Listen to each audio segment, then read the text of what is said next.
ni gute umushumba ubuzima bwe bwahesha icyubahiro umuryango, akagira umuryango mwiza ndetse n'itorero rikaba itorero ryiza, rikanyurwa, akarigirira akamaro ndetse n'umuryango akawubaka. Kansabe batuzaniye microphone noneho adufashe gusubiza icyo kibazo, ndetse na madamu aramufasha. Yesu ashimwe cyane. Amen. Ndashimira ko ndi kumwe na madamu uyu munsi. Igikeri bagifashe kigiye kona, sizi niba igikeri cyacona, none barakibaza bati wagikeri we ubaheye. Cyaka kubwira bagifashe ko kiba mu mazi, kibabwira ko kiba mu gasozi. Ntago bari bazi ko kiba mu mazi. None bati kugira ngo tugihane, reka tukijugunye mu mazi kizapfireyo. Bagifata bakijugunye mu mazi, kigeramo kiraba ngo n'ubundi musubije aho nabaga. Iri somo rero 94 tubagushaka na madamu, Imana yashyize umuhamagaro mu mitima yacu, suko twarabashumba gusa, yashyize umuhamagaro mu mitima yacu gutangiza fellowship y'abashumba n'abafasha babo yitwa Back to the Family Ministry cyangwa Back to the Family Fellowship. Yarigamije iki? Twasanze abashumba benshi batagaganira umurimo w'Imana ariko bakibagirwa imiryango yabo. Ntabwo imyaka tubazemo umurimo w'Imana twagitubona pastor benshi cyane baba burn out, umurimo w'Imana bakawuta, n'abana babo bakawuzinduka kubera yuko ntabwo bigeze bita ku miryango yabo. So dutangiye icyo kintu rero, abo tubana nabo barabiza afite ubuhamya, Imana igiye ibikora ibitangaza. Ndi gute wa balancinga urugo rwawe,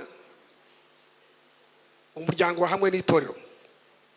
Paulo yabwiye Timoteyo aravuga iyo umuntu atabasha kuyobora urugo rwe neza, ntabasha kuyobora inzu y'Imana. Kinajya ngo mucyumve neza.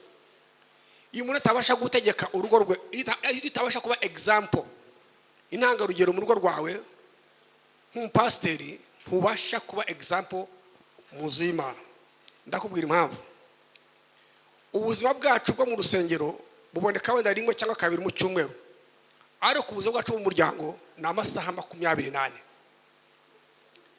So ibyirengagije rero kenshi usanga umurimo w'Imana wahengamiye. Ni gute wabasha kuyibalansinga? Icyambere, uwo mwashakanye ashobora kuba adafite impano nk'iyawe ariko afite umuhamagaro. Kanyisubiremo, tandukanye impano n'umuhamagaro.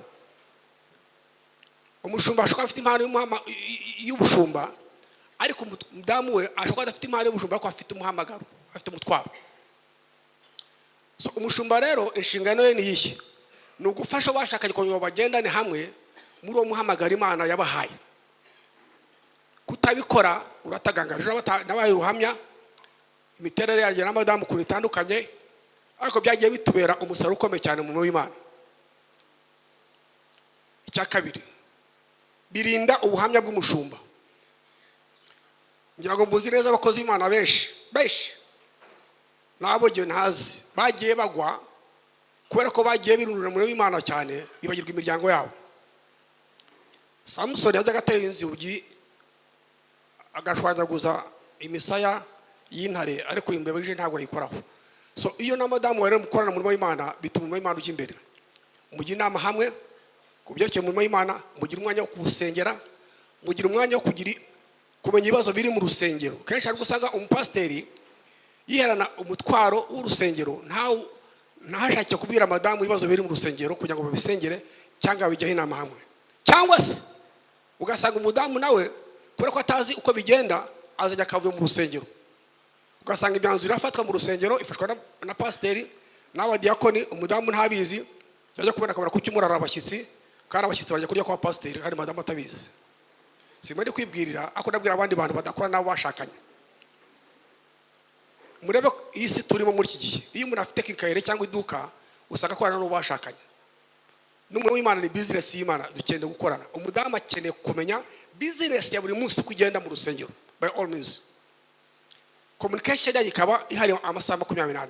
Kubyerekeye urugo rero, umuryango mwasura mu rugo rero, pasiteri uri ahangaha ni wasura mu rugo, uburi umupapa, uri umubyeyi w'abana, ntuzazana ibyokera uzana kuri gituta nguzane mu rugo kugira ngo bagutinye kuri mu mwuka.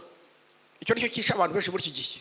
Umudamu yakubaza amakara ukajya mu mwuka, ugatara urusengero ngo ugiye gusenga, mu rugo nta kintu kimwe wigeze isiga. Kandi ubwo aho ujya baraguha icyayi, baraguha inkoko, barabizi ukuntu batwakira abashumba kenshi.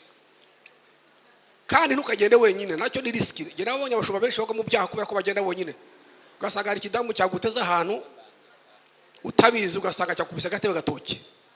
Ntabwo uvuye mu ijuru aka kanya akukeneye kujyana n'umwashakanye arakurinda n'umurizo wawe.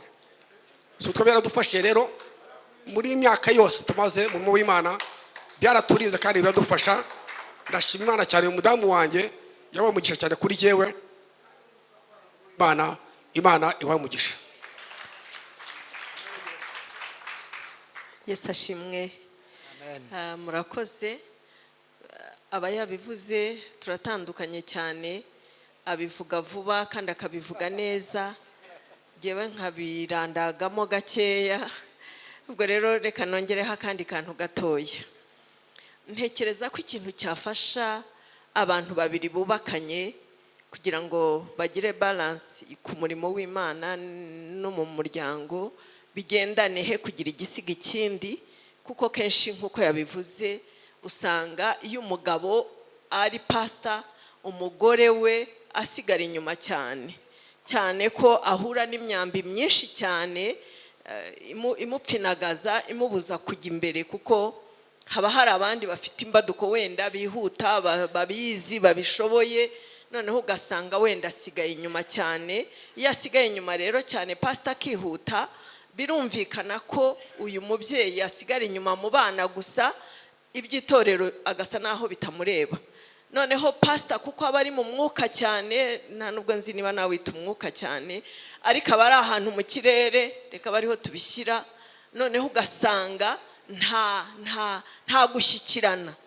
Usanga rero urugo rwaracitsemo amagurupe abiri, abana na nyina bari ukwabo, umupapa nawe ari ukwe, ari mu mwuka n'abakirisitu. Ibingibi rero ni akaga gakomeye. Niho hava za ngaruka z'uko umugabo yibura mu rugo, akibura mu bana, nawe agakomeza agahungira mu bakristo bamwakira, bamuha agaciro, ugasanga mu rugo yarakabuze. Abana bakanga umurimo w'Imana, pastor akaba umunyamwuka mu rusengero. Sinzi ko yababwiye ariko dufite n'itsinda ry'abana b'abashumba, Ejide arabizi. Akiyo twahuye ibikomere baba bafite ku babyeyi babo, ni ibintu bitangaje cyane, ni ibintu bibabaje biteye agahinda, kuko bisanga aribo basa naho batigeze bamenya iby'ubutumwa bwiza kandi babutuyemo hagati, aribo bakabaye babubona. Kubera iki? Kuko umugabo yabaye umunyamwuka, ntavuga, ntakorwaho, ahora muri karuvati na kositime, aba yagiye kuvuga ubutumwa, hagaruka ari igitangaza mu rugo. Hanyuma umumama nawe akaba ari wa muntu ubayeho apfundikanya ibintu bidapfundika, ariko agapfundika, akajya mu ndagara zikanga, akajya mu dushyimbo bikanga, akajya mu tudodo bikanga.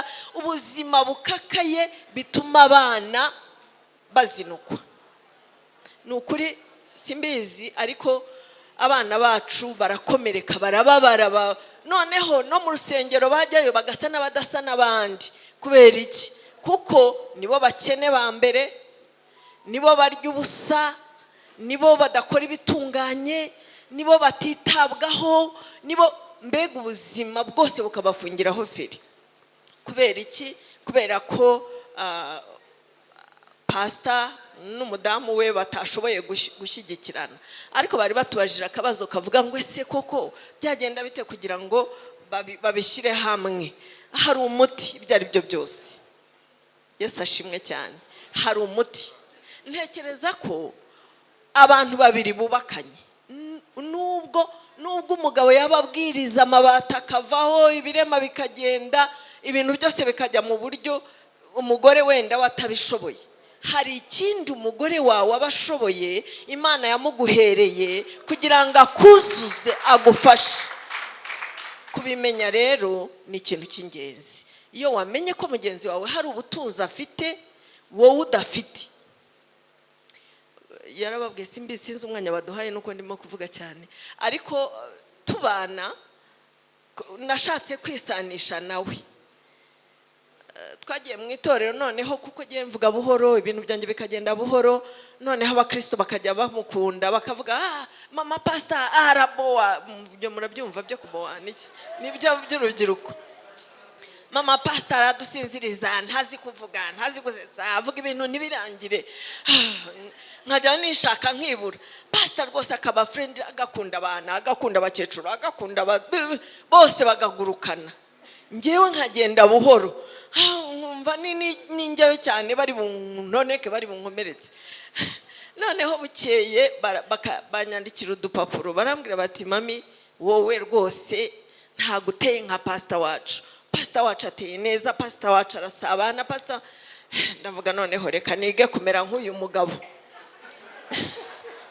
Ndisuganya, ariko ubwo mu byumva iyo ujya mu bintu bitari ibyawe biragora.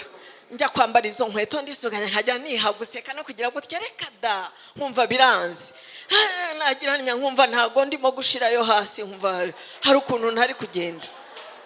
Ako numva ijwi mu mutima wanjye ngo ba wowe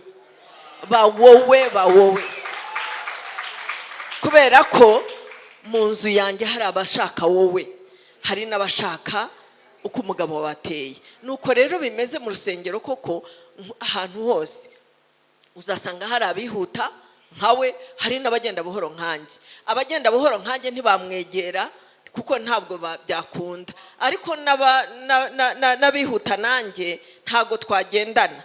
Imana rero ikora ibintu burya mu buryo bwayo kandi bwiza. Gusa kumenya mugenzi wawe icyo ashoboye ukakimushyigikiramo akagikora bizatuma mwuzuzanya. Niba mufite abana bato, umutwara akaba ari we mushumba mukuru, cyangwa se umumama akaba ari we mushumba mukuru, bijya bibaho. Umuntu wese amenya aho ashobora guhagarara. Umumama yite ku bana, cyangwa niba ari ufite izo nshingano ziremereye hejuru, basi umugabo nawe ace bugufi yite ku bana, kugira ngo abana banyu badatakara n'umurimo w'Imana udapfa. Byose birashoboka iyo mufatanije. Hari igihe tubyita ngo ni ruzungu, ariko ntabwo ari ruzungu. Njye navuga ngo ni rukristo, ni igikristo, kubera ko abo abana n'umwanda uva kuwiteka, kandi Imana iba yarababahaye kugira ngo mushobore kubageza imbere. Nta kintu cyiza nko kubona abana bawe bagera ikirenge mu cyawe. Amen, amen. Nishima cyane ku bwa bishop wanjye Nyasi Kanonko, yambereye umushumba, yarandeze. Narabivuze kenshi, iwacu banyirukana nkimara gukizwa niwe wanyakiriye ndi mutoya, arandera, aramfasha, Imana imuhagurukije. Ibyo sinabijyamo ni birebire, ariko iyo mbona abana be guhera ku Buriza kugeza kuri Bucura bagera ikirenge mu cye, ni ubuntu bw'Imana. Ariko hari icyakoretse, yajyaga yiruka akajyangara akagira gute, mama Filipo madamu we agasigara mu rugo akabungabunga abana, nawe akabikora neza. Iyo mwabyumvikanyeho bigenda neza. Ariko ikibazo kibaho iyo umwe asigaranye umujinya n'umubabaro, n'undi akiruka akagenda akaba uwo hanze, biragorana cyane. Ariko iyo habayeho kumvikana no kumenya icyo mugenzi wawe ashoboye, murakoze. Imana iguhe umugisha, tumukomere amashyi menshi cyane. Arakoze cyane. Umwanya rero tutarakomeza mu bindi bibazo, Pastor Rwakibikinga afite amateraniro agiye kwigishamo mu kanya. Tugiye guha amahirwe ikibazo, ubwo nicyo pastor atarasobanura kivuga mu kibazo. Turaha umumama umwe, umushumba umwe w'umudamu ndetse n'umugabo umwe babaza ibibazo bibiri, noneho babisubize. Imana ibahe umugisha. Hagira umuntu udufatira microphone. Fide, wamfatira microphone. Wazana ngwino. Yego. Umuntu hawe ikibazo, urabaza ikibazo mu masegonda 30 ni ikibazo gusa, noneho kigakeneye igisubizo. Ntabwo ari ukwigisha, ntabwo ari ukongeraho ibindi. Ariko Imana ibahe umugisha. Yesu ashimwe.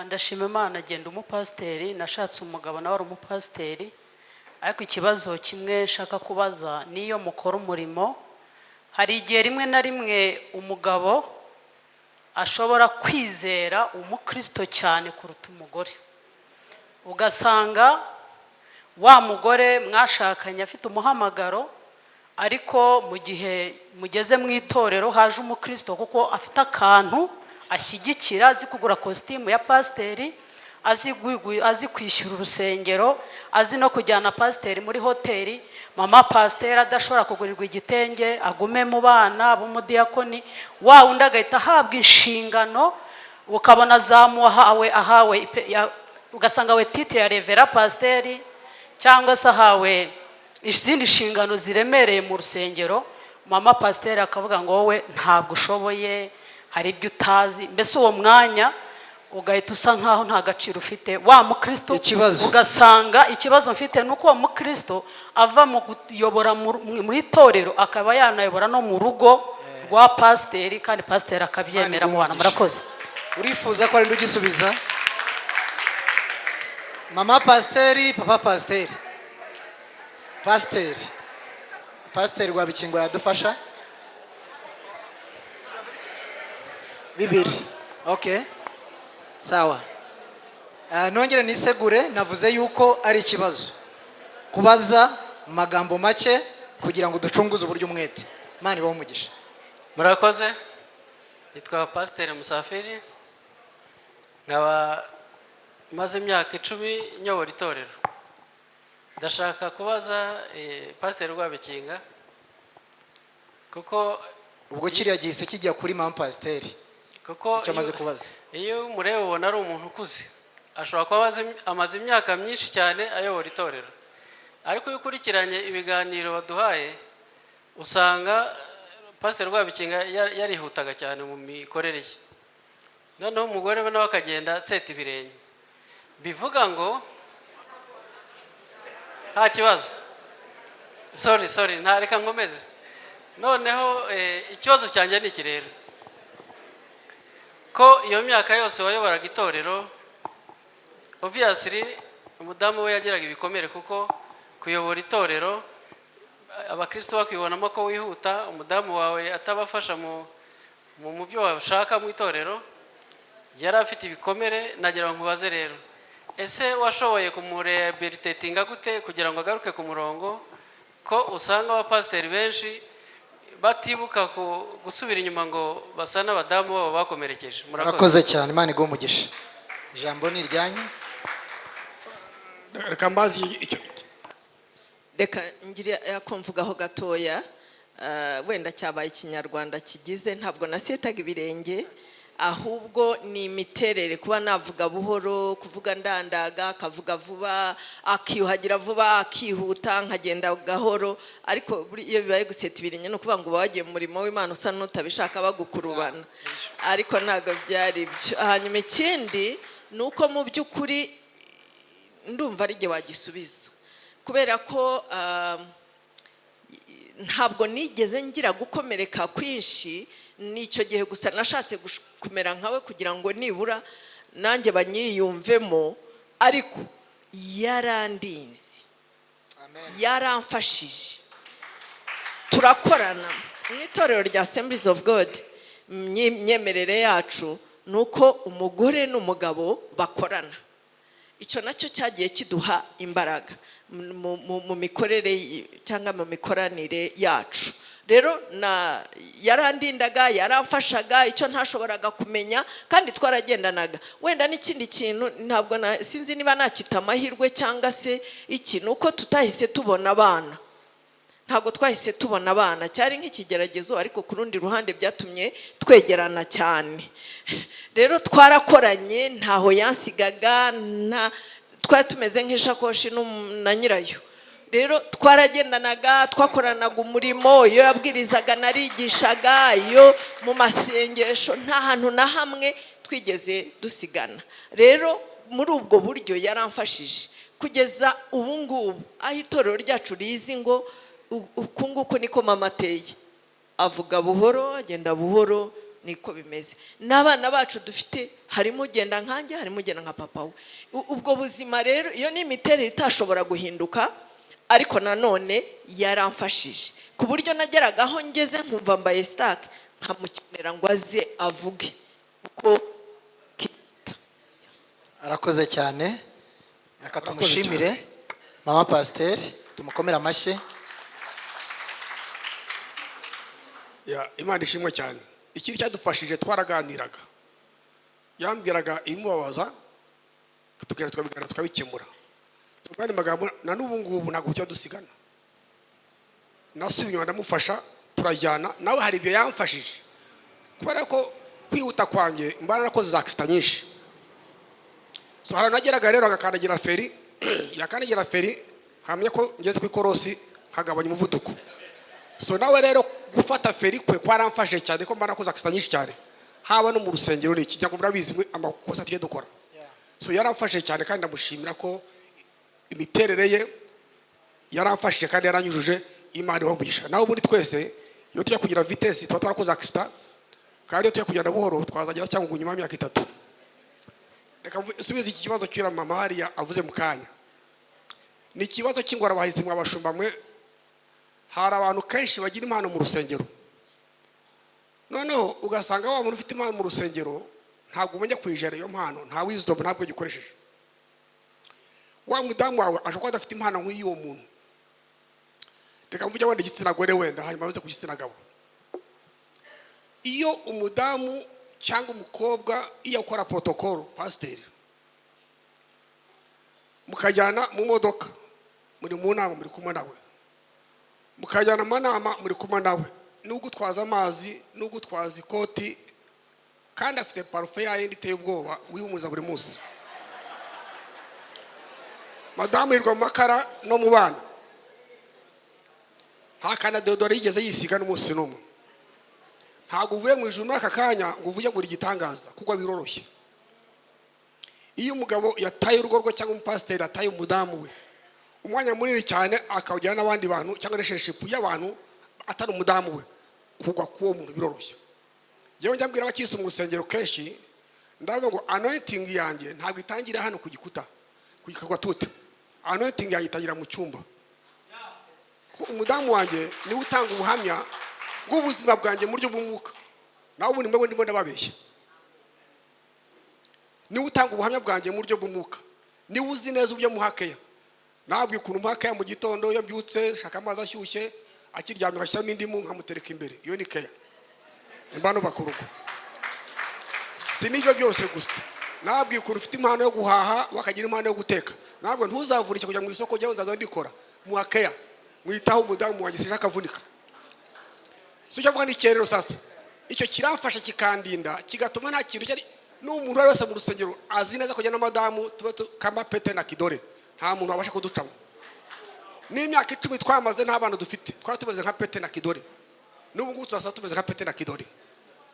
Icyo rero nyangabwira ngo kirafasha rero. Umupasiteri rero ugenda agasiye umudamu inyuma ariya akajyana n'ibizungerezi n'abandi bantu bandi bose, ni ikibazo gikomeye cyane. Ukeneye kwisubiraho, Imana igufashe kuko utazagwa mu mutego kwa Samusoni.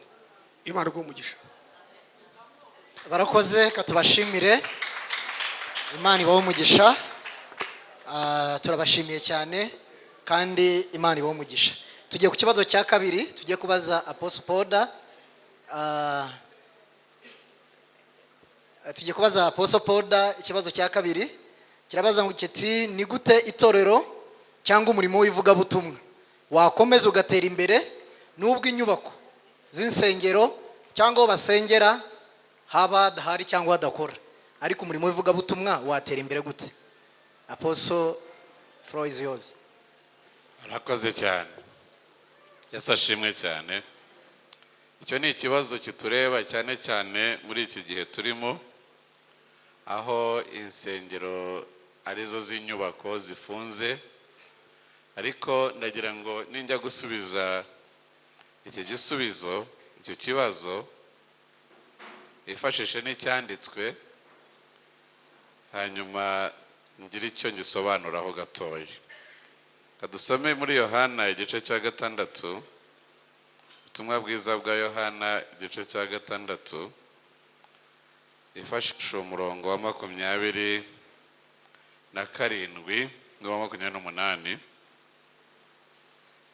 Aha naho Yesu yarimo asubizanya n'abafarisayo bari bamubajije ibintu bimwe. Aravuga ati ntimukorere ibyo kurya bishira, ahubwo mukorere ibyo kurya bigumaho kugeza ku bugingo buhoraho, ibyo umwana w'umuntu azabaha, kuko se ari we Mana yamushyizeho ikimenyetso cyayo. Mu 28 baramubaza bati tugire dute ngo dukore imirimo y'Imana?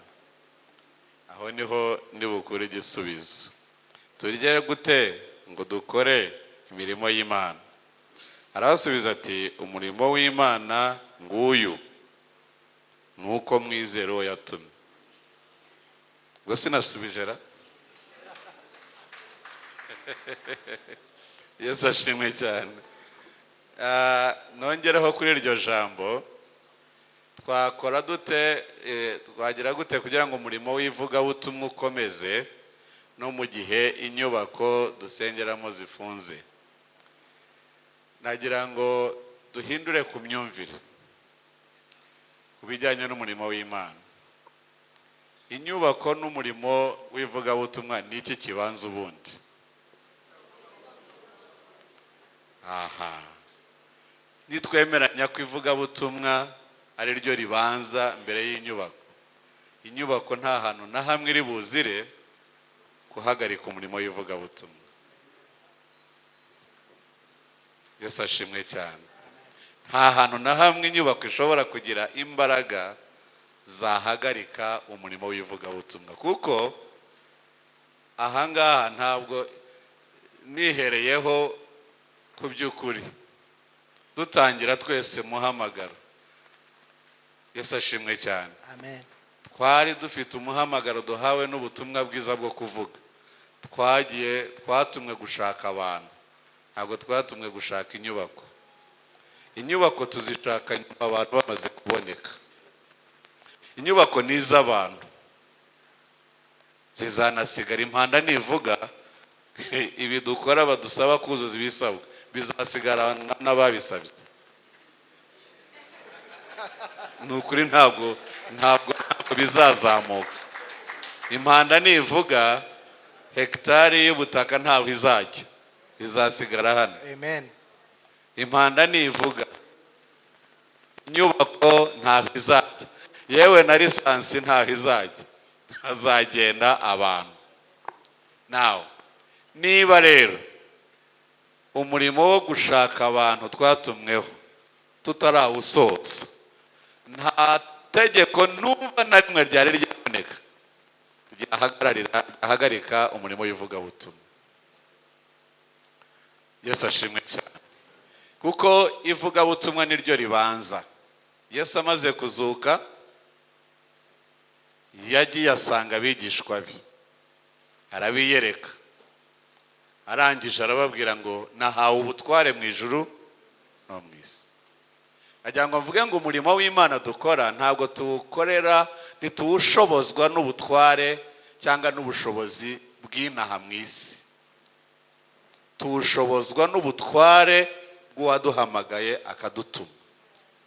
Aravuga ngo nahawe ubutware mu ijuru no mu isi. Iryo jambo yirinze kurivuga atarazuka.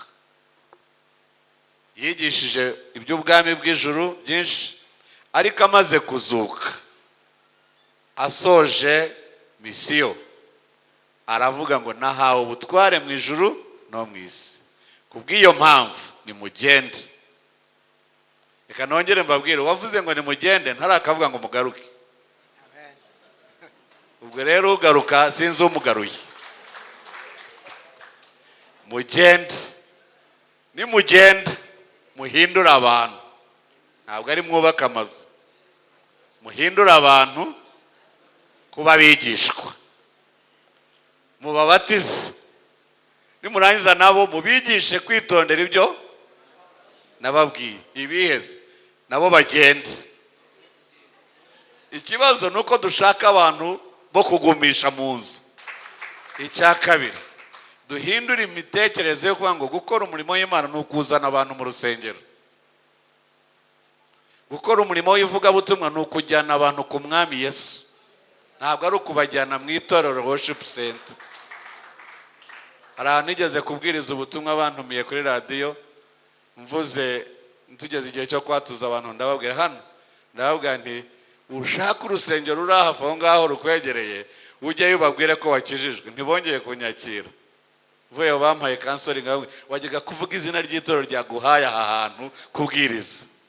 None se niba iri torero riri Kanombe, umuntu unyumvishije ari ku Kamonyi akaba akijijwe, azava ku Kamonyi mpaka azasengera aha? Umurimo w'Imana ntabwo ari uwo kuzuza abantu mu nsengero. Umurimo w'Imana ni uwo kuzuza abantu mu bwami bw'Imana. Umurimo w'ivugabutumwa ugamije kubwira abasinzi, abasambanyi, abajura ko Yesu yaje kandi yikoreye ibyaha byabo, nibizera bakihana barakizwa. Haleluya. Yesu ashimwe cyane. Intego ya mbere y'umurimo w'Imana utazahagarara nuko waba ugamije kujyana abantu mu bwami, apana mu rusengero. Nyuma yo kujya mu bwami nibwo abantu bakenera urusengero. Yesu ashimwe cyane. Nibwo bakenera inyubako yo guteraniramo, ariko si ikwiye kuba intego ya mbere. Ntabwo ntejeje agaciro urusengero rw'inyubako, kuko turarukeneye, kuko iyi nyubako tuyubakira abantu, nubwo yitiriwe izina ry'Imana, ariko yubakirwa twebwe abantu, iturinda izuba, iturinda imvura, turimo twiga turamya Imana. Ariko inyubako ihari idahari, umurimo w'Imana ugomba gukomeza. Kansoreze ku ngero ebyiri ziri muri Bibiliya. Njyewe numva rwose igituma umuntu abasha gukora ni intego y'umurimo. Intego ufite y'ivugabutumwa ni iyi. Wa muntu wabaga mu bituro bahambiriza iminyururu akanayica, ku buryo n'inzira abantu bazihinduye ntibaca aho ngaho kubera yababashaga, barayireka. Ariko Yesu ahageze, amaze kumubohora, abadayimoni bamuvuyemo, icyo bamukoreye baramwambitse. Umugabo agiye kuvuga ngo Yesu ndajyana nawe, Yesu aramubwira ngo ya, ntabwo tujyana, ahubwo subira mu midugudu y'iwanyu Dikapolisi ubabwire ibyo Yesu yagukoreye. Ntabwo yagiye avuga urusengero, yagiye avuga ubwami bw'Imana. Bibiliya tubwira ngo agenda iyo midugudu yose uko ari 10 ahamya ibyo Yesu yakoze, abantu barizera. Umugore w'umusamariyakazi, wa wundi w'umusamariyakazi wahuriye na Yesu ku iriba, intego yamujyanye ntabwo ari ugutangira urusengero.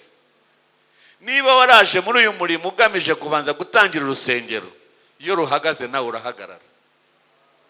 Yego, niba intego yawe ko ari ugutangira urusengero, iyo ruhagaze nawe urahagarara.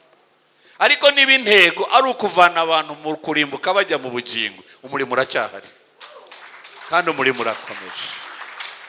Uyu murimo ukeneye imbaraga z'Umwuka Wera zidutinyura. Turatinya amaso y'abantu, turatinya uko turi bugaragare, kubera ko dukeneye imbaraga z'Umwuka Wera zidutinyura. Nshuti yanjye, icyatuma uyu murimo w'Imana ukomeza w'ivugabutumwa no mu gihe inyubako zifunze, nuko dusubira ku ntego y'ivugabutumwa. Intego y'ivugabutumwa ni ukuvana abantu mu rupfu bajya mu bugingo, ntabwo ari ukubajyana mu nsengero. Hanyuma ibindi ni ugusenga Imana ikaduha ubushobozi bwo kubaka insengero igihe Yesu ataraza. Amen. Arakoze Apostle, katumukomera amashyi menshi cyane. Murumva ko umurimo uhari. Yesu yadutumye kujya guhindura abantu, inyubako zikaza nyuma zubakirwa abantu. Yesu abaho umugisha. Tugiye kubaza ikindi kibazo. Bishop Alphonse, tugiye kumbaza ikibazo twambaje ejo turimo muri ibi bihe, ariko ngira ngo mbere yuko nyimubaza, ngira ngo urabanza uhe madamu turamuha umwanya agira icyo yongeraho kubalansinga umuryango n'itorero. Ubwo ariko kamuvuge n'ikibazo nasoza kugira ngo ugikomerezeho. Ikibazo twakubajije ndetse twibaza nanone kiravuga kiti ni gute twakwitwara muri iki gihe cyo kuzuza ibisabwa n'amategeko mu gihe harabo system itemerera. System ni uburyo turimo gukoreramo butemerera abantu bamwe gukomeza kandi bafite umuhamagaro. Ugasanga ubwo buryo buremerera rimwe na rimwe abadafite umuhamagaro gukomeza, ko nibo bafite ibisabwa. Umuntu yakwitwara ate? Ariko mbere yuko gisubiza, ladies first, njya madamu yabanza agafata umwanya, kuko niwe ufite experience ihagije, akavuga uburyo umuryango n'urusengero twabibalance. Ese agumugisha. Murakoze, Yesu ashimwe. Amen. Nitwa Pastor Rose Asimwe, ndi umushumba muri Evangelical Restoration Church, Paruwasi ya Nyarutarama. Nkaba ndi madamu wa Bishop Alphonse. Ibintu byo kubalansinga rero umurimo w'Imana na family, nk'uko abakozi b'Imana babivuze, ntabwo bikorwa n'umuntu umwe. Twebwe tujya gushakana, Bishop yari umushumba, ariko genda umuvuga butumwa uyu wo hanze ukora inzu ku nzu, kwa muganga, ku muhanda. Ko twebwe byemewe nuko ujya ku muhanda ukaririmba abantu bakaza ukavuga ubutumwa. Ko niko nakoraga. Hanyuma rero tubanye nsanga afite inshingano nyinshi cyane. Numva tumaze gushakana, nyuma y'umwaka umwe nibwo bahise baduha Paruwasi ya Nyarutarama ngo tuyiyobore. Bo yari asanzwe ari umushumba, ariko iby'ubushumba sinari mbizi. Wenda ikintu yabashaga gukora ni ukwigisha nko mu bamama, ese mu itsinda ry'amasengesho nk'ibyo, abantu bake. Ntabwo byari binyoroheye, ariko ndashima Imana yamumpaye akamfasha. Yaramfashije mu by'ukuri, niwe wari ugiye kuyobora iryo torero, ko nge ntabwo bari bakansengeye ku bushumba, ariko nk'uko bababwiye ayobora amatorero menshi mu Rwanda. Igihe rero yabaga agiye mu ntara, byabaga ngombwa ko nkora wa murimo. Ariko ndagira ngo mabwire ngo umurimo w'Imana ni uw'Imana pe, ubwayo irawikorera. Ntazagire uvuga ngo sinshoboye, kuko numvaga ibintu byo guhagarara imbere y'abantu ngo ngire icyo mvuga ntabishobora. Ariko Imana irabinshoboza, kuko umurimo wayo wagombaga guhagarara ukabaho. Ikindi, niba narasanze afite experience ngira ngo se, ariko ndavuga ngo ni umwuka wera wamufashaga kubalansinga. Nasanze afite abana bakuru, ariko yarabatoje gusenga. Yesu ashimwe.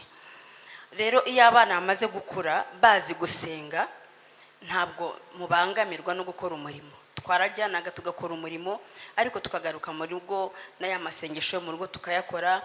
Abana bacu binjira mu murimo w'Imana. Numva Imana iyo yaguhamagariye gukora umurimo iwutunganya.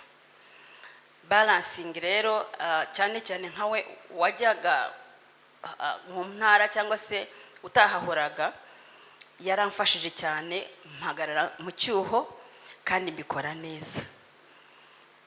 Iyo atabaho ngambwira turashoboye, you can make it, umva wabikora, nanjye nkavuga okay, umugabo wanjye wanshyigikiye ndabikora. Hanyuma abakristo nta wigeze umenya ko ntigeze mba umushumba. Haleluya. Oya, kuko yaramfashaga cyane mu gutegura ibi bigenze gutya, bikore gutya. Ni n'umwarimu mwiza, umukomera amashyi. Yigisha neza cyane, buhoro yitonze, ibintu ukabyumva neza. Rero twebwe nta ngorane twigeze tugira muri balancing y'umuryango na umurimo w'Imana. Byagenze neza kubera Imana. Murakoze. Arakoze cyane, katumushimire. Asante. Ngira ngo mwakomeza Bishop. Ikibazo nari mbabaje, sinzi niba ari cyo mushaka kongeraho mbere yo gukomeza. Kuri balancing, okay. Ejo nababwiye ko ugomba kumenya imbaraga za mugenzi wawe n'intege za mugenzi wawe. Intege nke ukamufasha mu ntege nke ze, nawe akagufasha mu ntege nke zawe, ariko mwese mukuzuzanya.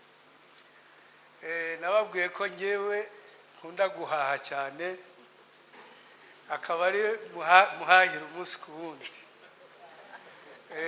Nkamuzanira nawe akantekera neza, nkarya nkagubwa neza. turahwanye bagira ngo ariko barariranye mama na madame barabanye baraziranye neza ariko uko muteye niko duteye. Madame ntago musiga, niyo nagiye mu ntara ubu dufite undi mushumba twahaye itorero, ubu turi free tugendana nawe iyo yabonye umwanya akamperekeza, tushaka kugira ngo uriya mu mama tumubwire ko twebwe nta protocole tugira, ngewe ndi protocole yiwe nawe akaba protocole wanjye.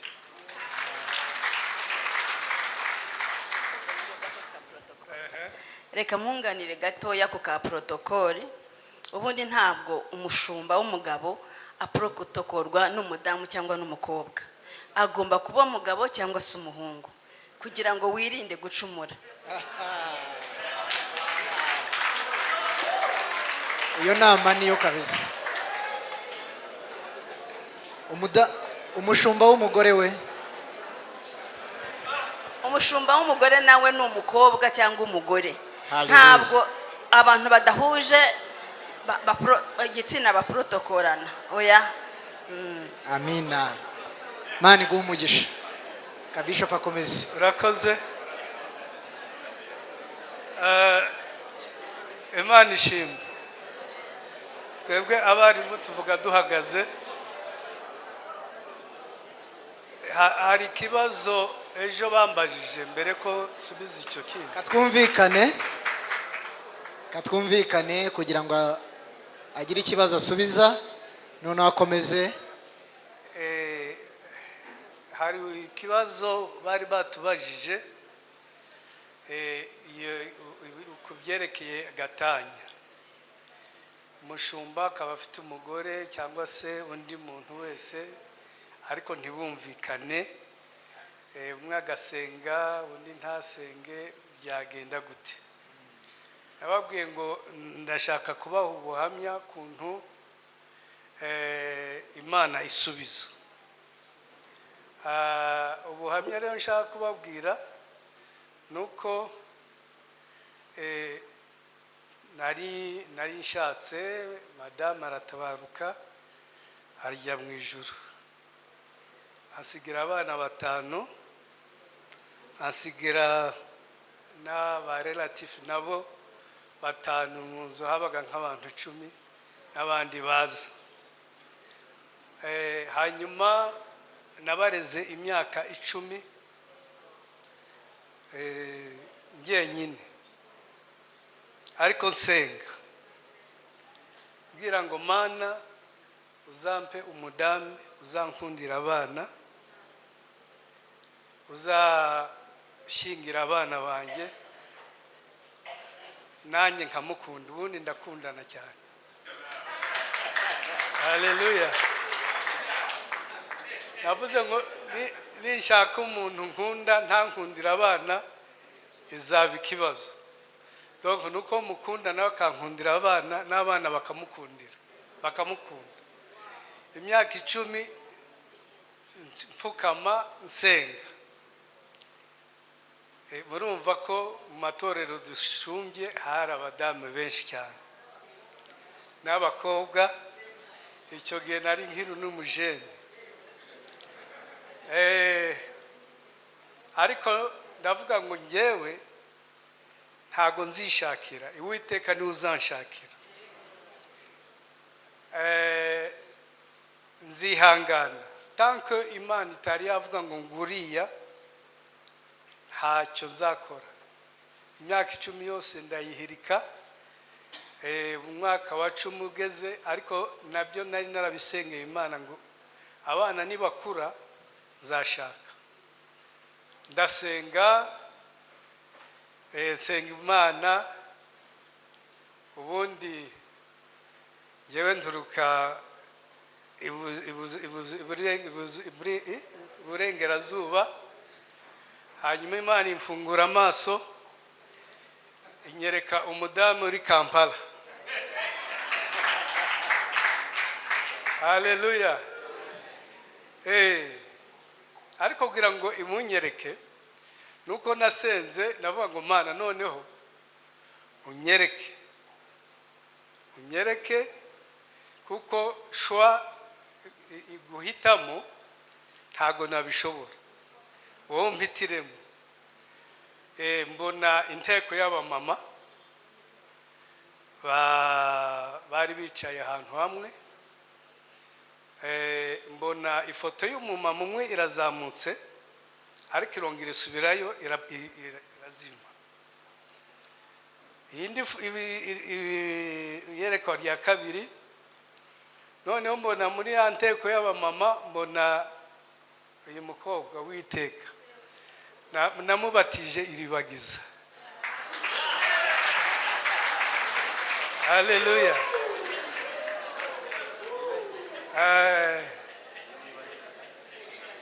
Arazamuka mbona ifoto ye irahagaze neza, mbona n'izina rye yanditse iribagiza. Yaje anyibagiza umubabaro nari mfite, agahinda imyaka 10 yose aranyibagiza, ankundira abana bamufata nka mama wiwe, yarabashingiye dufite abuzukuru, aho nashatse mbere bamufata nk'umukobwa wabo. Urumva ko rero kumvikana cyangwa se kuzuzanya, ndamuchallenginga kugira ngo yige. Nuba ariga kuko nkunda kwiga, uvuga ngo agomba kwiga akabona doctora. Naramusapotinze mu mirimo w'Imana, tugira umwanya wo kubana n'abana no kubegera, ariko tugakora n'umurimo w'Imana. Ndumva hari umumama ejo nsubize, hari undi mumama bambajije ikibazo gikomeye cyane, sinzi niba ari hano. Uwo nabahaye gift ejo arahari? Ntawe uhari, ariko yambwiye ngo kuki abana b'abashumba cyangwa se abana b'abayobozi bagira ibibazo bikomeye cyane mu ngo. Yego, iminota mike ariko. Yego, namubwiye ko ni ikibazo gikomeye cyane, ariko ikintu cyose ni planification. No kuba ufite igenamigambi y'umwanya, ukavuga ngo uyu mwanya ngomba kuwuharira abana, uyu mwanya ngomba kuwuharira akazi, uyu mwanya ngomba kuwuharira madamu. Icyo nicyo gisubizo cyakemura ibibazo, ndetse abashumba bagenda bahura nabyo cyangwa n'abandi. Dukore igenamigambi y'amasaha tugomba guha urugo rwacu. Murakoze. Amen. Hanyuma cya kibazo, wakomeza kuri cya kibazo. Cya kibazo ngira ngo apotre yabishubije. Ubundi umurimo umuhamagaro utandukanye na titre, sibyo? Ubu nababwiye ko ubundi bishop ni fonction n'umurimo, ariko ubushumba ntabwo buzavaho. Tuvuge ko murebe intumwa za kera zakoraga umurimo w'Imana, ivuga butumwa, bakita itorero ryo mu rugo. Mu gihe amatorero yacu afunze, dukore itorero ryo mu rugo, dukereye hirya no hino. Hanyuma igihe bizaba ngombwa ko badufungurira amatorero, baba Kristo bawe ubu bafite, naho nubatererana ntukore amaserire mu rugo cyangwa se imiryango remezo, uzaba wapoteje abakristo bawe, kandi ntabwo uzaba uri mu muhamagaro. Umuhamagaro ugomba guhaguruka ugashaka, ko yabivuze ngo nugushaka abantu. Twahamagariwe alefet toutes les nations, tugende mu mahanga tuhindura abantu bose abigishwa. Nitumara kubigisha niho tuzabashyira hamwe. iby'amategeko twavuze ko amategeko ni meza, kuko urebye insengero actuellement aho ziri zose zihesheje Imana icyubahiro. Murabizi ijambo ry'Imana muri Hagayi havuga ngo twagize gute, twibereye mu mazu y'ibitabashwa, twibagirwa inzu y'Imana. Ariko muzi inzu y'Imana mbere yo kuba dufungira hirya no hino kuntu zari zimeze. Ariko ubu igihe reka ze noneho mbahe intuza ini revelation. Igihe twahagurutse tukubaka inzu y'Imana, inzu y'Imana tukazitunganya neza, Imana yatangiye kuduha umugisha. Byanditswe mu gitabo cya Hagayi. Bagitangira noneho bamaze kumva isezerano, batangiye kubakira Imana. Bamaze kubakira Imana, bagitangira, Imana itangira kumanura imigisha. Imigisha turayitegereje, iminsi mike tuzafungurirwa. Ko mudakoma amashyi.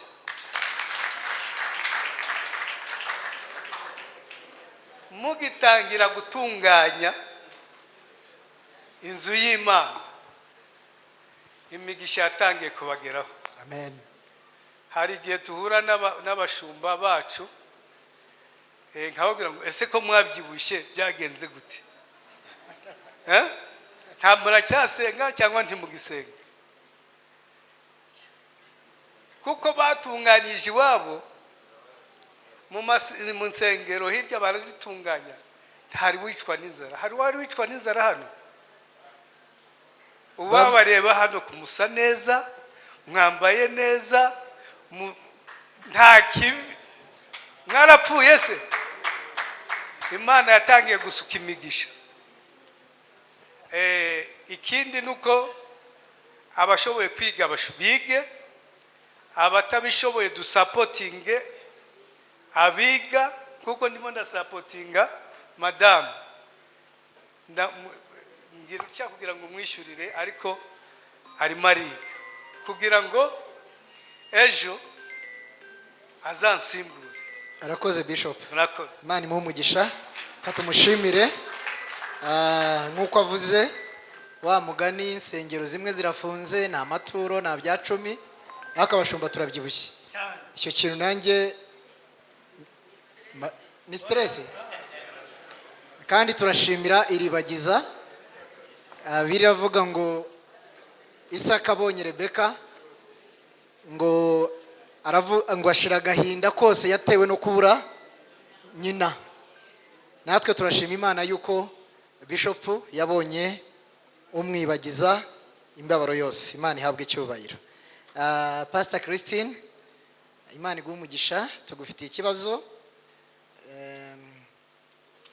Tugiye kubaza ikibazo kigira kiti, ni gute habaho uruhererekane rw'umuhamagaro kuva ku bakuru ugana ku bato babasimbura, byose bigakorwa neza mu munezero, amahoro, kubahana, kandi hakabaho no kunyurwa. Nawe ufite ingingimira, nawe uvuga ati munkuyeho abana b'iki gihe ibintu nk'ibyo. Yesu aguhe umugisha.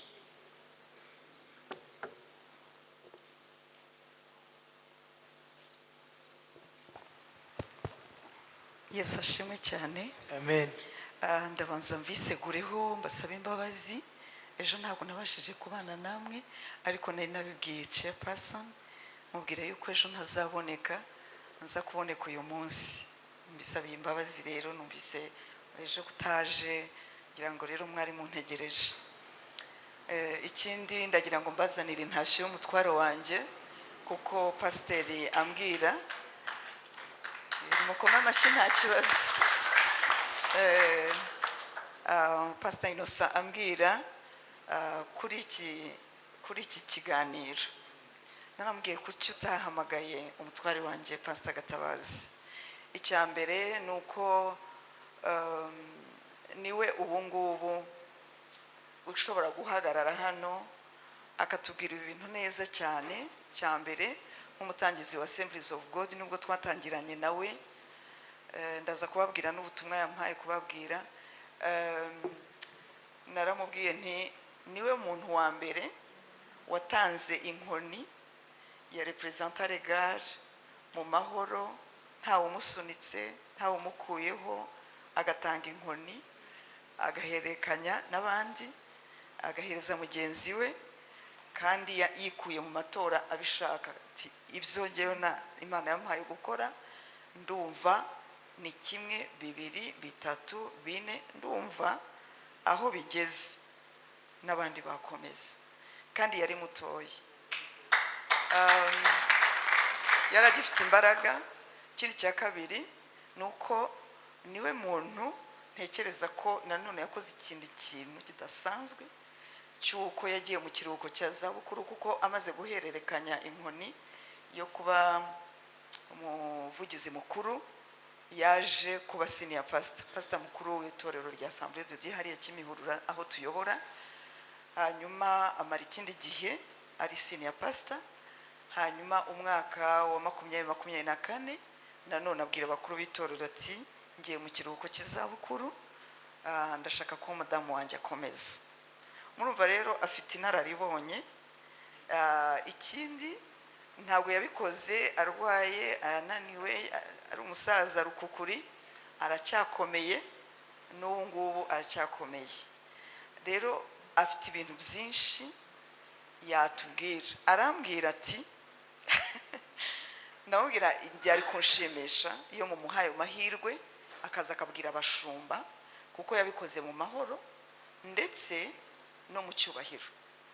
Umuntu wamusimbuye yahaye inkoni kugira ngo atikanga n'igicucu cye. Yamaze umwaka wose atarajya mu biro, kandi we muri constitution ni umujyanama uhoraho, ariko igicucu cye kugira ngo icyo kintu atakiyubara yarihejeho gatoya kugira ngo yumve afite uwo mudendezo. So rero ibyo bintu by'uruherekane, gufata inshingano ukayiha undi muntu, mu by'ukuri yari kubidushoborera cyane. Ariko pasiteri yarambwiye turabizi n'ibindi, nawe wari kumwe nawe.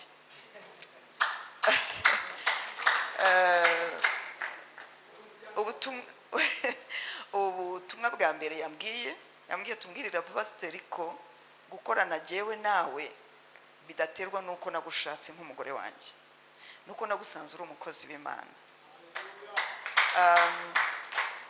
Twamenyanye muri 82. Muri 82 rero je nari nigaga mu ishuri rya Bibiliya muri Tanzania Dodoma. We yararangije ishuri rya Bibiliya, ariko yari amaze igihe kirekire ari umukozi w'Imana, ari umuvuga butumwa kuko yatangiye ari mutoya.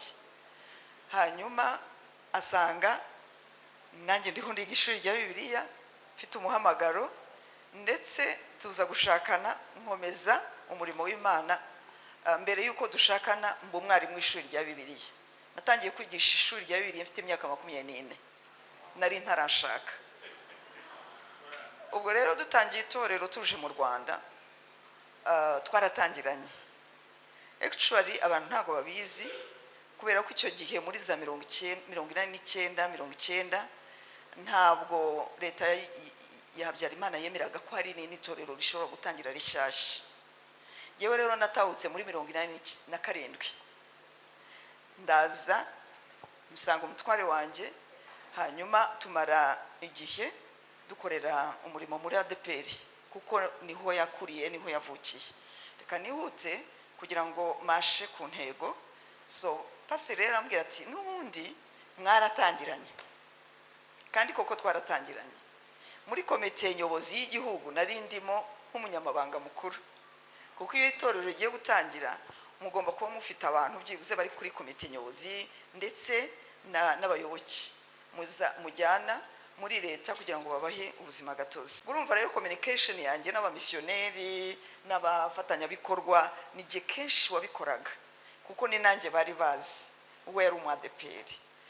Pastor rero arambwira ati mu by'ukuri nta kintu utazi, mwarakoranye, mwatangiranye umurimo watangiriye mu rugo iwacu muri salo, nigisha Bible study no gusengera igihugu. ubwo urumva itorero ritangiye nkomerezaho.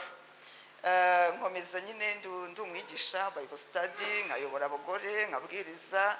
Umurimo yampaga wose narawukoraga, ariko twari nka team, ekipe y'umugore n'umugabo. Yambwiye rero ngo mbabwire ngo kuri case yanjye ntimugire ngo ni ibintu biri obvious, ni uruhererekane, ni akazu, umugabo n'umugore, nubwo Bibiliya ivuga ngo ni mugenzi wawe nkuko abashumba babivuze, ariko hari igihe abantu baba bafite n'imihamagaro yihariye. Nanjye rero nayo mfite umuhamagaro wihariye, ariko noneho wuzuzanya n'umuhamagaro w'umutware wanjye. Ngiye kuvuga rero kuri kiba kibazo mwambajije. Ni ikibazo gikomeye, ndababwira impamvu mbona ari ikibazo gikomeye. Icya mbere ni uko mu by'ukuri uyu murimo tuwurimo, yabivuze madamu wa bishop yabivuze, uyu murimo tuwinjiramo ari umuhamagaro, ntabwo ari amategeko, ntabwo ari ibipapuro. Ubu rero turiho turakorera mu gihe gikomeye, turi muri crisis, turi muri crise, yuko noneho abagiye kwakira uyu murimo, ikintu cya mbere ni uko bagomba kuba bujuje ibyangombwa. Abenshi mu bashumba bakagombye kuba barize n'amashuri, ariko hari igihe bidashoboka, kubera nk'umushumba wanjye wa mbere yari afite amashuri 4 ya primaire, nta n'ishuri rya Bibiliya yigeze yiga.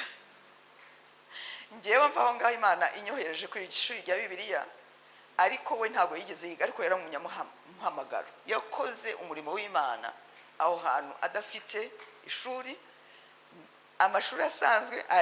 Urumva rero uyu munsi niba bashaka bachelor's degree, license, ugomba kuba ufite senior 6 kugira ngo ubashe kuba lisansiye. Mbwira uyu mushumba itegeko rimugereyeho, afite imyaka yamurenze kandi afite amashuri 4 cyangwa primaire. None se uyu mushumba umunyamuhamagaro wakoze umurimo w'umuhamagaro, ubwo sinshaka kubijyamo, ndashaka kubabwira ko aho hantu hakomeye. Tuzakora ikindi kiganiro kijyanye n'ibi bintu. Hanyuma uyu muntu yakoze yahamagawe n'Imana, yumvira Imana, akora umurimo. Amaze gukora umurimo, umugore imuro agaragara. Uwabangaba abo bana uyu munsi bagiye mu mashuri, bakarangiza senior 6, bakarangiza bachelor's degree muri secular hanze. Ubu ngubu bashobora kwiga theology, bagahabwa certificate cyangwa se diplome, bagakomeza, cyangwa se wenda yari afite bachelor's degree agiye muri postgraduate, kuko nicyo gihe gitoya agiye kujya mu murimo, ariko ntubizi neza yuko arakunda Imana, ariko ntabizi neza yuko ahamagawe. Iki rero ikibazo gikomeye kuri jewe, numva kugira ngo nkigemo nona byagorana cyane, kizategurirwa ikindi gihe. Ariko ngiye kuvuga muri normal circumstances, no kuvuga ngo mu buryo busanzwe, uruhererekane rw'abantu bakuru n'abantu bakiri batoya, guhererekana. Nakunze cyane insanganyamatsiko y'uyu murongo twahereho wa Zaburi 145. Ngiye kubasomera mwumve noneho ahantu ngiye gushyira imbaraga kugira ngo twumve, kubera ko ni Bibiliya nyine niyo idutoza ibyo dukora byose. Ntekereza ko ibingibi bitubifite no mu ngengamikorere zacu, yuko igitabo tugenderaho kigenga kwizera kwacu n'imyifatire yacu n'ibikorwa byacu ni Bibiliya, sibyo ra? Niba atari ibyo ngibyo byaba ari ikibazo, ntabwo ryaba ari itorero, ryaba ari association za koperative n'ibindi bintu byinshi by'ubucuruzi. Ariko haravuga ngo ab'igihe bazashimira ab'ikindi gihe imirimo yawe, babwire iby'imbaraga wakoze. Some murongo wa 5, murongo wa 5 ukurikiraho. Hari uwahabonye? Yego, kadusome neza. yego.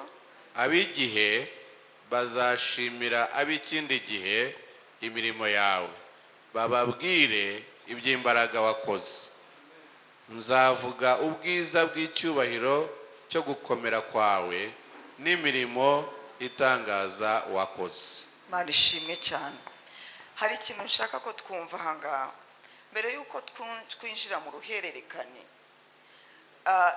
Bibiliya ikintu ishyiraho umurongo hano ni ukuvuga ngo hari ab'igihe cyacu cyangwa se igihe gishize, hakaba hari n'ab'ikindi gihe kigiye gukurikira.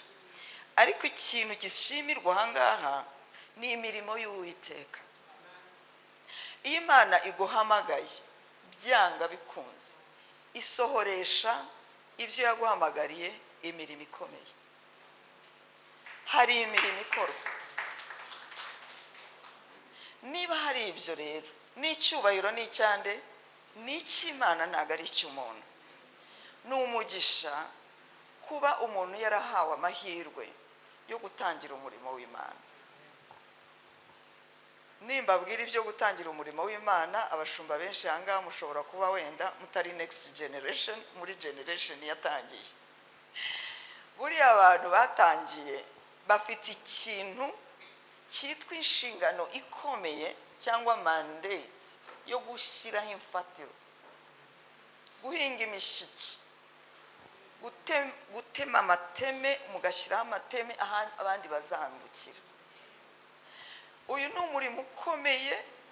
Nimbabwira ngo urakomeye, abashumba baranga batangiye umurimo murabizi. Buri muntu wese agiye kuvuga ibyo ukuntu yatangiye, aposo byaba ari ikibazo. Hano hari abantu barira bakihanagura bakavuga ati mwabikoze gute, mwabishobojwe n'iki, ese mwabitinzemo kugeza iki gihe mutabivuyemo. Kuko gushyiraho urufatiro ni ikintu gikomeye, kiratinda, ntigipfa kugaragara vuba, kiravunanye, gikoresha imbaraga z'umutima, z'ubwenge ndetse n'umubiri.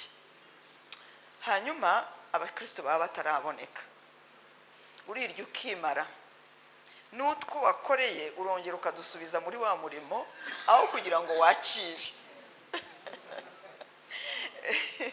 Abatangizi rero bararuha. So ikintu rero numva aha ngaha ni umugisha, ariko ndaza kwifashisha ingero zifatika za Bibiliya kugira ngo twumve muri urwo ruhererekane. Ariko ndagira ngo twe kwibagirwa yuko ikivugwa aha ngaha kandi gishimirwa, gihimbazwa n'imirimo y'Uwiteka, kandi ushimwa n'Uwiteka. Kuko uyu muntu iyo ataza gushobozwa n'Imana, mu by'ukuri ntabwo biba byarakunze. Natwe nubwo dushobora kuvuga tuti dore aho tugeze, ntabwo twikubita mu gituza ngo tuvuge ngo dore twakoze ibi, ariko tuvuga ngo Imana ihabwe icyubahiro, yadukoresheje ariko kandi ikanaducisha mu butayu tukihangana. Uyu munsi tukaba turiho turya imbuto z'imiruho n'imihati y'umurimo w'Imana, ariko cya cyubahiro kiracyari icy'Imana. So next generation rero, aba bantu abangaba batangije bagomba, bafite mandate ikomeye yo kubwira amateka ibyo Imana yakoze. Ubuhamya bw'umushumba naho avuye nibyo biremera, bikarema umutima, bigatera courage, bikinspiringa wa wundi ugiye gutangira. Ni ngombwa, kubera yuko iyo abantu batazi aho bavuye ntabwo bamenya aho bagana. Ushobora kuza rero uri umusore, ukaza ufite innovation ni udushya, ni uguhanga udushya. Hari ukuduhanga, ariko hari n'ukugendana n'ibihe. Iyo ugendana n'ibihe, igihe cyacu n'igihe cy'aba ngaba bakiri abasore, hari umworera mu myumvire yacu, n'ibyifuzo bihari twebwe tutanumva. Niyo mpamvu abantu bajya bavuga ngo abana b'iki gihe, abana b'iki gihe. Ubwo urumva ni ukubera yuko hari gap ikomeye cyane y'imyumvire, y'ibyifuzo bihari, ituma rero abashya bakagombye kuba innovative. Ariko nubwo baba innovative, ntabwo bagomba kwirengagiza imirimo Imana yakoze yakoranye n'abashumba. Urwo rufatiro rero nta wundi uzarushyiraho, na Paulo yarahakanye, nashyizeho urufatiro kandi nta wundi muntu uzagira gute uzashyiraho urwo rufatiro, ahubwo buri muntu wese yirinde, niko yavuze ngo mu Bakorinto ba mbere, aravuga ngo yirinde uko yubakaho, ye kuzubakaho ibikenyeri, azubakeho zahabu, azubakeho ifeza, azubakeho amabuye y'agaciro, amen. Ibiti n'ibikenyeri bizashya, ariko urufatiro ntabwo ruhinduka. So kugira ngo duhererekanye neza rero, icya mbere nuko tuzirikana mu by'ukuri imirimo Uwiteka yakoze, tukamenya amateka y'ukuntu iryo torero ryatangiye. Ubwo visionary agomba gucommunicatinga vision ikaba clear, akamenya ukurikiraho arakomereza hahandi. Kuki? Ni uruhererekane. Ntabwo umuntu aje gusenya ibya mbere kugira ngo ashyireho ibindi, ahubwo agiye gukora uruhererekane. Ikintu kizatandukana hagati aho ngaho rero ni methodology, ariko ntabwo ari message, ntabwo ari vision, ahubwo uburyo bwo kwishyira mu bikorwa ushobora gukoreshwa mu buryo gukora mu buryo butandukanye, ariko mu ntego ni yayindi. Kambaho urugero rero rufatika kugira ngo ndangize mvuga ku rubyiruko rero uburyo bakago mandate y'abakuru ni ukuvuga ibyo Uwiteka yakoze, ni ukuvuga vision, ukayikomenika neza, ukanababwira ibyo byose. Ariko reka nifashishe Mose yabanye na Yosuwa, hanyuma ntabwo nsoma ibyanditswe byera kugira ngo ntizimba mu magambo, ariko Mose agiye gufata inshingano, Yosuwa agiye gufata inshingano, Mose amaze gupfa, ariko Mose yari amaze kubimubwira. Urumva icyo Mose yakoze ntabwo yigeze ahindura kuri viziyo ya Mose. Oya, Imana yari yaravuze ngo muzava mu Giputa mujye i Kanani. Rero n'ubundi icyo Yosuwa yari agiye gukora ni ukwinjiza Abayisiraheli muri Kanani, mu gihugu cy'isezerano. Imana ije iravuga ngo nk'uko nabanye na Mose umugaragu wanjye niko nzabana nawe. Urumva ni uruhererekane, ariko ni Imana ikora. Noneho na viziyo ntihindutse, ariko methodology yahindutse. Ntimubizi? Imana yambutsa inyanja itukura Abayisiraheli, yarabanje icamo hagati, inzira ziragaragara. Ifashe Yosuwa, Imana iramubwira ati wowe ntutegereze ibyo, wowe kandagira muri Yorodani. Fata noneho abatambyi, kuko bari bamaze system y'abatambyi yari yaramaze kubaho. Fata abatambyi bagende bagira intera, bagere hirya. Noneho mwebwe abatambyi bajyana isanduka y'isezerano mugende. Murumva methodology itahindutse.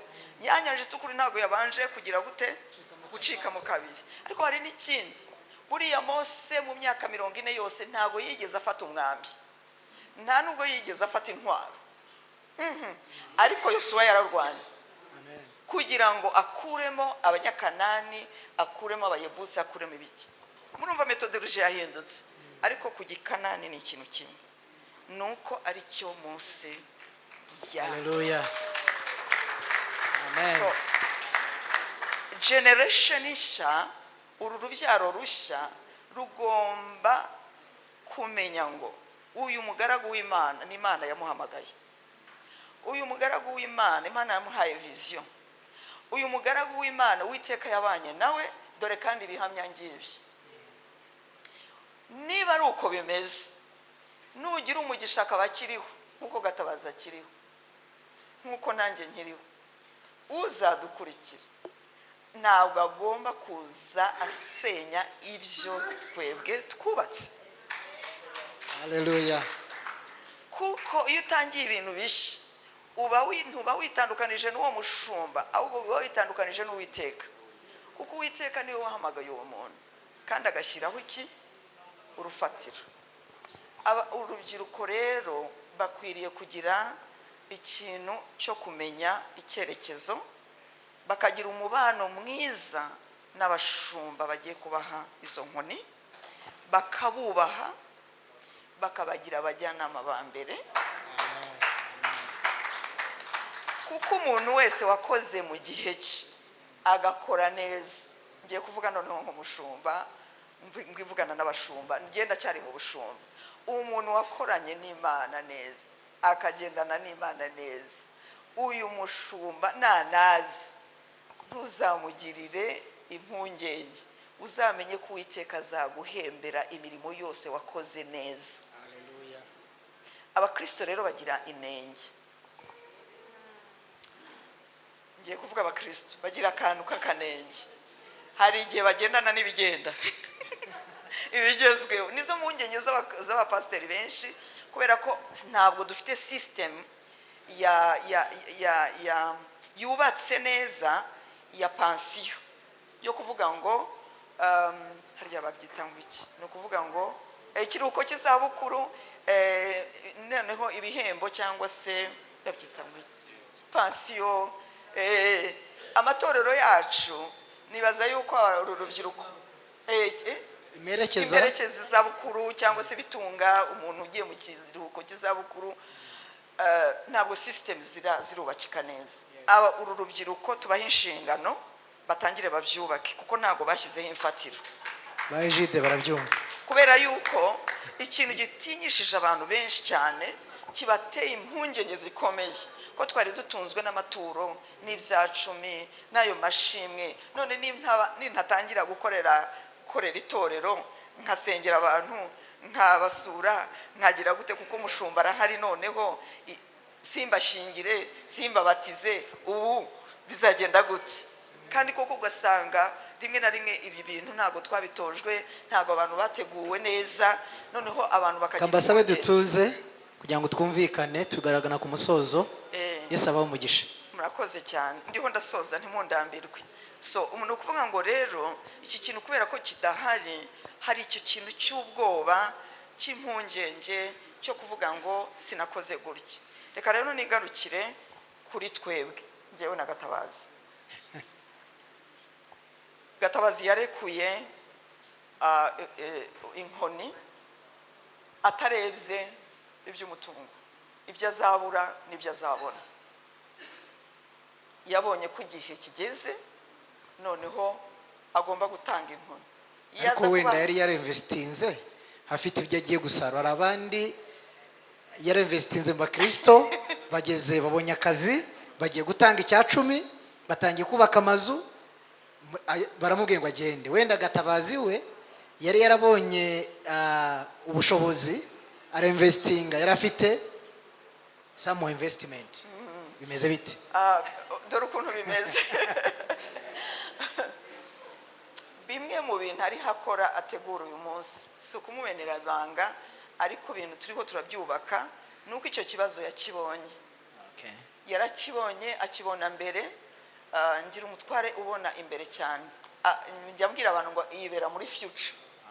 Kenshi na kenshi ibi bintu byo gufunga insengero barafungaga, twege ntabwo bigeze badufungira, kuko yatangiraga kubitekereza mbere akabishyira mu bikorwa. Ibi bintu by'amashuri mw'abantu mwe bakozi b'Imana, twebwe Bibiliya, ishuri rya Bibiliya ryatangiriye mu rugo iwacu, dutangira itorero, dutangira n'ishuri rya Bibiliya, nubwo ritari accredited. Nukuvuga ngo batch ya mbere ya masters twebwe twagraduatinze mu 2015, ndi kumwe na Pastor Rwabikinga n'abandi ba pasteri batanu, noneho batandatu kuko harimo n'ufite doctora. Mu 2015 itegeko ritarasohoka rya RGB.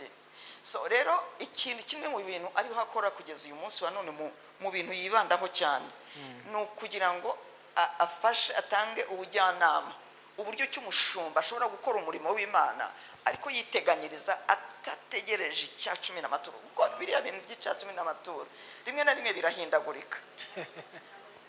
Ntabwo biri stable mu by'ukuri. Niyo abantu baba bafite umwete n'umuhati wo gufasha umushumba, ariko birahindagurika. Sinzi mwebwe, ariko birahindagurika. So ubwo rero ni kimwe mu nshingano ariho akora, mu bimwe mu murimo w'Imana ariho akora muri consultants, azakora ibyo ngibyo. Ariko mu by'ukuri icyo nashaka kuvuga ngo ni ukuvuga ngo ba bantu bakiri batoya bagiye kwinjira mu mirimo, n'ibyo nabyo bakwiriye kubimenya. Muri Constitution ya Assemblies of God harimo ingingo clause ivuga ngo iki, iravuga ngo umushumba narangiza kubaka urusengero, ibyo ni ibya kera, ariko narangiza kubaka yasize abyubatse, Gatabazi yasize abyubatse, narangiza kubaka urusengero, itorero rizamwubakira inzu ahandi hantu mu kibanza kitari icy'itorero. Cyo ni icyambere. Cya kabiri, ariko aba rero niba batarabikora, aba tugiye guhereza inkoni nibatangire babitegure hakiri kare. Ikindi, azahembwa umushahara 1/2 cy'umushahara yahembwaga kugeza apfuye. Itorero nigira ubushobozi rizamwongerereho kugira ngo bashajishe neza umusaza. Haleluya. Murumva ni ibintu rero bigomba gutegurwa kandi bigashyirwa mu buryo, ariko icyo navuga na n'urubyiruko rugiye kwakira rwose nibubaha aba basaza, be kumva yuko ibipapuro ari byo bikora umurimo w'Imana, be kumva yuko metodoloji arizo zubaka, ni umuhamagaro, ni Imana yubaka, ni Imana ikora, ariko kandi babagira abajyanama ba hafi. Ikindi, bakore ku buryo basaza neza, babasazisha neza. Arakoze cyane Pastor, katumukomera amashyi. Ni ukuri atubwiye ibintu byiza, kandi turabizeza yuko mu myanzuro turi bufate ibintu byose byavuzwa hano birimo birafatwa. Myanzuro iri bufatwe turibanda kuri izo ngingo baduhaye kandi ziri clear nko Pastor Christina atubwiye. Tugana ku munsi tuzigaje ikibazo kimwe. Yesu ashimwe. Yesu ashimwe. Ego. Nabasamba attentive kugira ngo dukurikirane. Tuzigaza ikibazo kimwe tugakora conclusion. Pastor Egide cyangwa Evangelist Egide agiye tugiye kumbaza ikibazo cyerekeranye na social media. Ni gute imbuga nkoranyambaga cyangwa social media zigira uruhare, ubwo ni ingaruka abamo inziza n'imbi muri iki gihe. Kandi mwibuke yuko isaha igeze, ibintu byerekeye na social media n'ikoranabuhanga nibyo bigezweho, niyo systeme turimo. Rero adufashe mu minota mike cyane nk'itatu kugira ngo adusobanurire. Imana imuhe umugisha. Murakoze cyane. Pastor Christine, Imana imuhe umugisha kuko avuze amagambo meza kandi y'ubwenge. Hari ikintu ushaka kongeraho kimwe, kubwira abantu batangiye umurimo w'Imana. Icyo nababwira, umuhamagara Imana yaguhaye, iyerekwa Imana yaguhaye ntago risozanya nawe, ni iry'imyaka myinshi. Iyo umaze kumenya rero ko ari iry'imyaka myinshi, utangira gutegura abantu bazakomeza uwo murimo, kugira ngo igihe uzaba udahari, n'uzagusimbura adahari, n'uzamusimbura adahari, umurimo w'Imana, iyerekwa Imana yaguhaye rizakomeze imyaka n'imyaka. Icyo kintu itorero tugomba kuryiga. Abashumba bari hano ni byiza ko tubyiga, kuko niba Imana yaraguhaye viziyo irangirana nawe, ntabwo ari viziyo imara imyaka n'imyaka. Ikindi nagira ngo nkosoreho gato, ntabwo ndi pasiteri, sindi umushumba wimitswe, kuko njye mvuga umushumba kuko wimitswe, njye ntabwo nimitswe. Ndi umukristu ukora umurimo w'Imana. Ikintu bambajije rero, reka mpite njya ku kibazo bambajije cy'ibijyanye n'ikoranabuhanga, imbuga nkoranyambaga ndetse n'ivugabutumwa. Ikintu cya mbere navuga, imbuga nkoranyambaga, iyo tuvuga imbuga nkoranyambaga ni iki? Ni YouTube, ni TikTok, ni WhatsApp, ni Facebook, ni Instagram, ni X. Izo zose nizo twita imbuga nkoranyambaga. Nicyo gihe tugezemo. Igihe tugeze mu gihe cy'ikoranabuhanga. Ejo bundi mu myanzuro y'inama y'abaminisitiri, ngira ngo abakurikiranye, bavuze ko hagiye kubakwa ikigo kijyanye n'ibintu by'ikoranabuhanga bya AI. Ni ukuvuga ngo uko isi itera imbere irinjira mu ikoranabuhanga, kandi iryo koranabuhanga niryo ridushoboza gukora ibintu bitandukanye, ni tool. itorero rero ntabwo rigomba gusigara muri iri koranabuhanga. Itorero rigomba kugenda muri iryo koranabuhanga. Impact rero cyangwa se uruhare rw'ikoranabuhanga mu ivugabutumwa, icya mbere ni ugusakaza hose ubutumwa bwiza. Mwarabibonye muri korona, igihe insengero zari zifunze nta n'abantu baterana, abantu bize gukoresha ikoranabuhanga, abantu bumva ubutumwa bwiza, abantu bumva inyigisho. Itorero tugomba kubimenya ko imbuga nkoranyambaga cyangwa se ibi byose bijyanye n'ikoranabuhanga bidufasha kugira ngo ubutumwa bwiza bwihute. Uyu munsi ushobora kuba ufite abantu 5 imbere yawe, ariko kuri YouTube abantu 1500 bagukurikirana.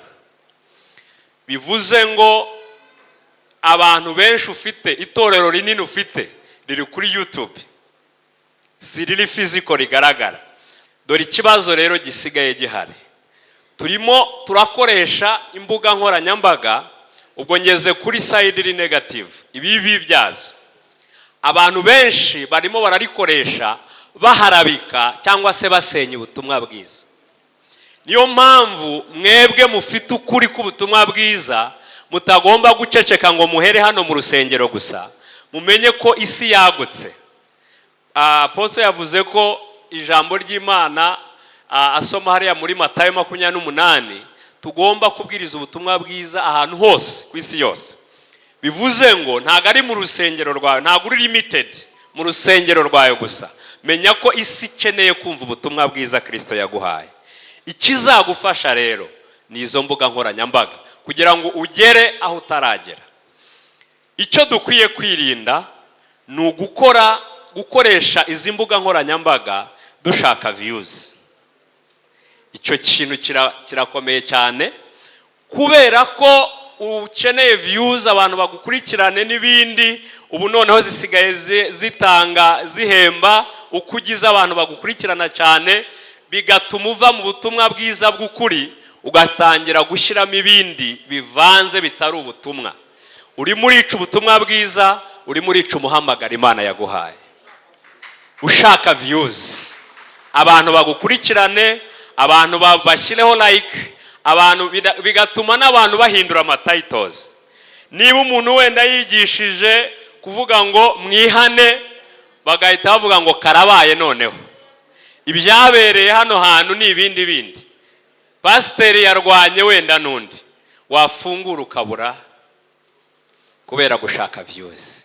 Bene data bashumba muri hano nsoza, tureke gushaka views. Ntago abantu bagukurikiye ntaho bagera.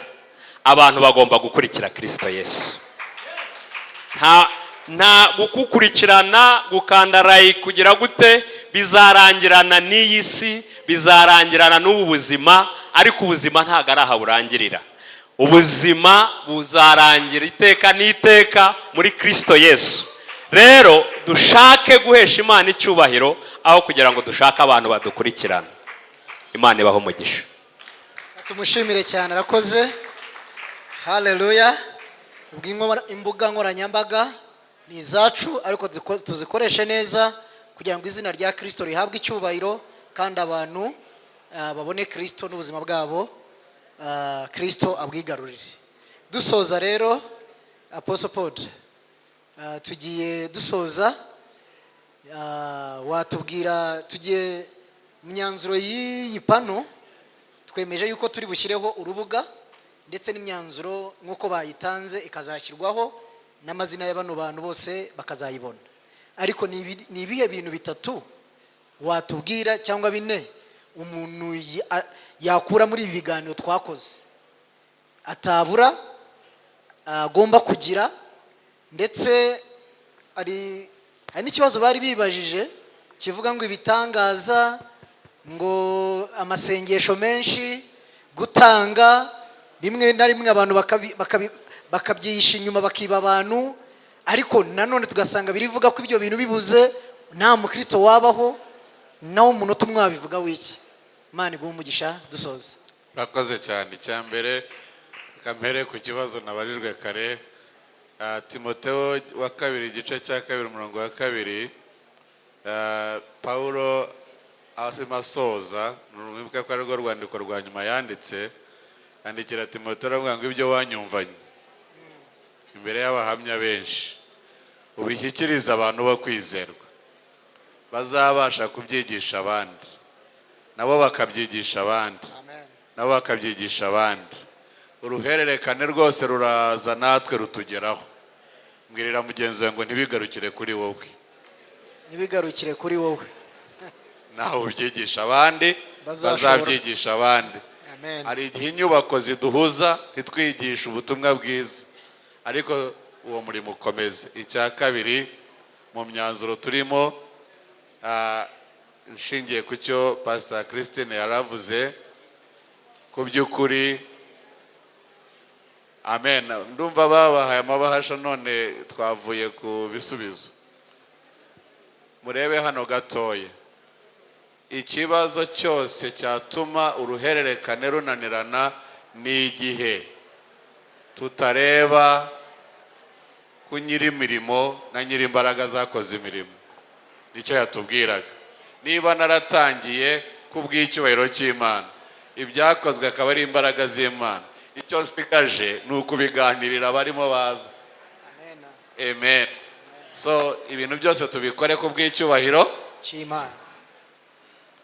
Ikindi mu myanzuro ku bijyanye na balance ni uko uwo mwashakanye mugomba kumenyana, mukamenyana, kuko niba mutamenyanira mu rugo n'ahandi ntimuzamenyana. Ubuzima bwiza mu itorero, ubundi ubuzima mufite nibwo mutanga. So icyiza rero nuko dusubira mu rugo tukamenyana, uko dufashanya nk'ubuhamya bagiye baduha, kugira ngo bituveho bigana no mu itorero. Ku bijyanye n'ibitangaza,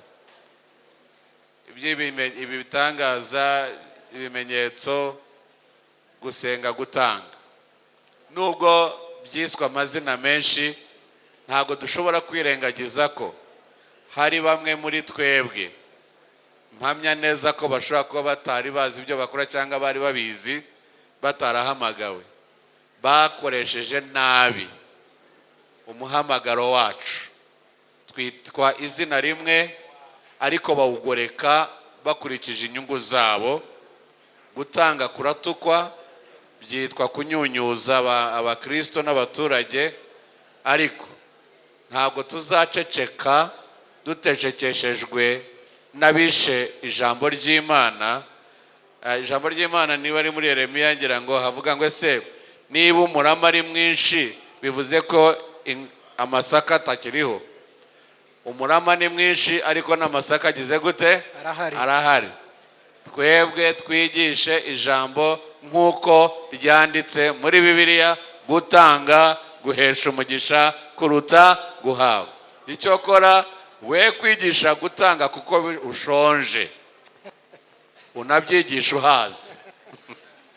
We kwigisha gutanga kuko benda kukwirukana mu nzu, unabyigisha ufite iyawe, kandi ube n'intangarugero. Kuko gutanga ni umuco w'Imana, ntabwo ari igikoresho cyo kumara abantu inzara. Yesu ashimwe cyane. Ababikoresheje nabi ni amakuba twagize, ariko ntabwo bikuyeho ukuri kw'ijambo ry'Imana. Kwiyiriza ntabwo bizavanwaho nuko byafashwe nabi, ahubwo ababikoresheje ku nyungu zo kwireherezaho, zo kwikomeza, bagaragaza icyubahiro cyabo, batumye bitukwa. Ariko nihahaguruke abazima babikora uko bikwiye. Yesu ashimwe cyane.